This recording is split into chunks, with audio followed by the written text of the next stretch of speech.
สัญญาณ3ข้อเราอยู่คนเดียวได้เก่งจริงไหมข้อ1เรากินข้าวคนเดียวได้อร่อย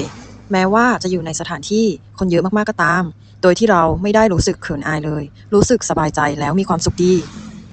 ข้อ2เราสามารถเดินทางคนเดียวได้โดยที่ระหว่างทางนั้นเรารู้สึกสนุกกับการเดินทางแค่ขับรถเปิดเพลงดู GPS ไปแค่นี้ก็มีความสุขแล้วข้อ3หลายครั้งที่เรารู้สึกว่าการอยู่เงียบๆคนเดียวทำให้ใจเราสงบดีได้คิดทบทวนได้วางแผนชีวิตหลายๆครั้งรู้สึกว่าแค่คิดก็มีความสุขแล้ว